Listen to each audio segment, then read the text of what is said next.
noches, bienvenidos a Huellas de un siglo.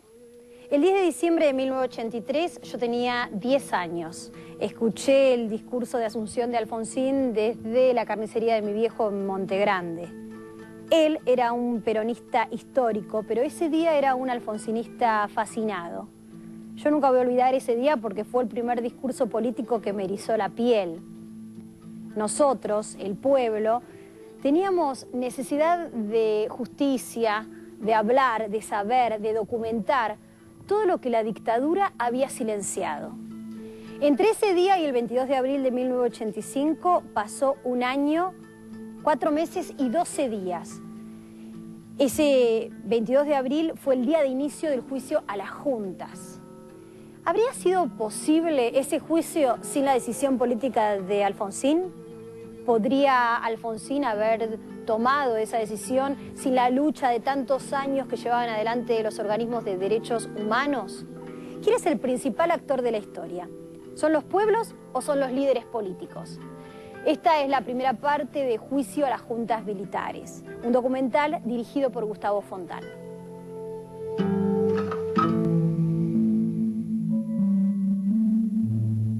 ...22 de abril de 1985... Por primera vez en la historia argentina, 9 altos jefes militares ocupan el banquillo de los acusados. Son los jefes de una dictadura que ha dejado un saldo de 30.000 desaparecidos, miles de asesinados y exiliados. Se trata de un juicio oral y público. Sin embargo, el público presente en la sala no supera las 100 personas. Por televisión, se ven fragmentos de apenas 3 minutos diarios y sin sonido.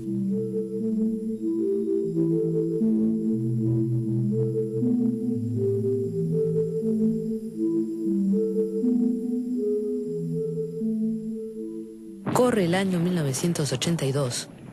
La dictadura comienza su retirada tras la derrota de Malvinas, dejando al país inmerso en una profunda crisis económica. Los crímenes cometidos por los militares cobran cada vez más notoriedad dentro y fuera del país. La consigna, juicio y castigo a los culpables, es repetida por cientos de miles de personas.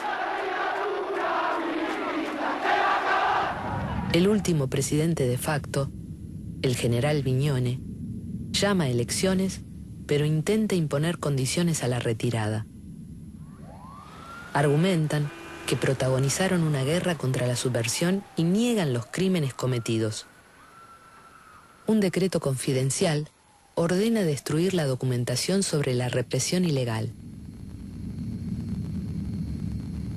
Viñone promulga además la ley de pacificación, que absuelve a los militares de los crímenes relacionados con la represión.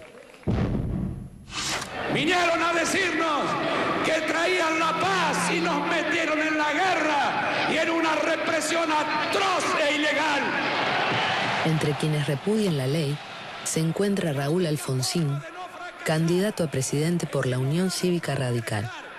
¡Una democracia! Alfonsín canaliza la sed de justicia que invade a un amplio sector de la sociedad. Promete refundar la Argentina, reencontrándola con la democracia y los derechos humanos.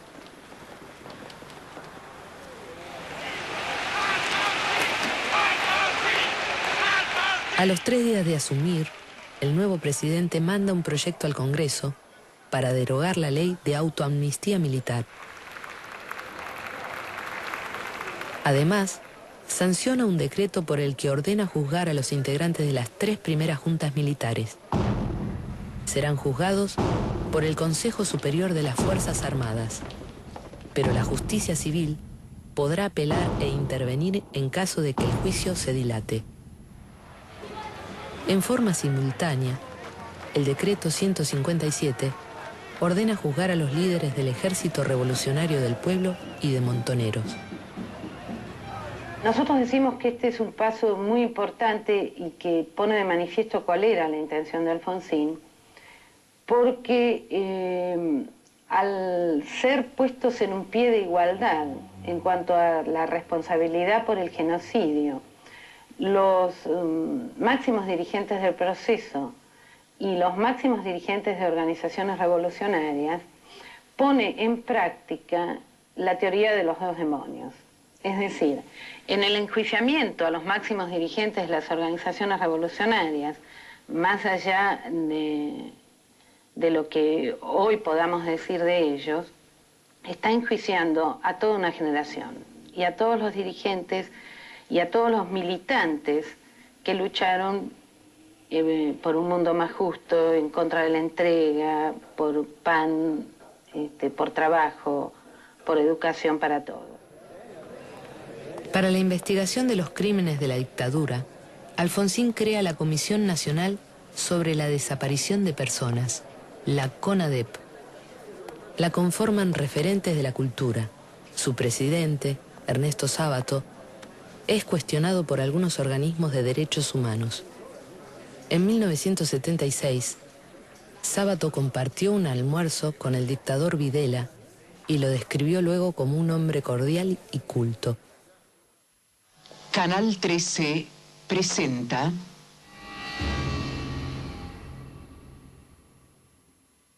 Para el 4 de julio de 1984, la CONADEP prepara un adelanto de su informe en formato televisivo. ¿Dónde están? Desaparecidos. Una condición que alcanzaría a millares de argentinos. Una situación tan trágica como inédita que hirió a nuestra historia por la espalda y conmovió al mundo entero. Chupados, como nos decían los oficiales del primer cuerpo. Si usted no está detenido, está chupado, nadie sabe nada de usted. Allí fui torturado, con picana eléctrica, con golpes, con diversas torturas físicas y también torturado psicológicamente, pues no sabía nada de mis dos hijos, que tenían 2 años, el más chico, y 6 años el mayor, de mi esposa, que me decían que también estaba secuestrada, cosa que afortunadamente no fue verdad. Y la peor tortura era ver destrozar personas, ver matar al lado mío a personas como un Luis Pérez, un delegado de la Comisión Interna del Banco de Tokio, que fue asesinado a patadas por la guardia porque se quejaba de las torturas recibidas y le decían que se calle, y entrando en agonía ya no podía callarse, y para que se callara lo terminaban matando a patadas. No puede haber paz. No puede haber paz en el país. No solamente busco a mi nieto y busco justicia para mi hija, busco todos los nietos hasta que cada uno y todos aparezcan, y para que esto nunca más ocurra en nuestro país ni en ningún lugar del mundo. El malestar en las filas militares hace que Alfonsín dude en emitir el programa. Finalmente, el presidente decide que el programa se emita, pero el ministro del Interior, Antonio Trócoli, realizará una introducción explicativa. Pero esto que ustedes van a ver es solo un aspecto del drama de la violencia en la Argentina. La otra cara, el otro aspecto, se inició cuando recaló en las playas argentinas la irrupción de la subversión y del terrorismo, alimentado desde lejanas fronteras, desde remotas geografías, con un puñado de hombres que, manejando un proyecto político notorio apoyado en el terror, con una profunda vocación mesiánica, querían ocupar el poder sobre la base de la fuerza y de la violencia, y terminaron desatando una orgía de sangre, de muerte a personas e instituciones. La contraparte de la teoría de los dos demonios, que coloca en pie de igualdad a las organizaciones guerrilleras y al terrorismo de Estado, es la suposición de una sociedad inocente y engañada, que nada sabía de lo que sucedía a su lado. Omite que hubo intereses económicos que apuntalaron ese terrorismo de Estado. Omite que muchas de sus víctimas habían sido militantes que enfrentaron esos intereses. Y yo cuando declaraba en la CONADEP, tenía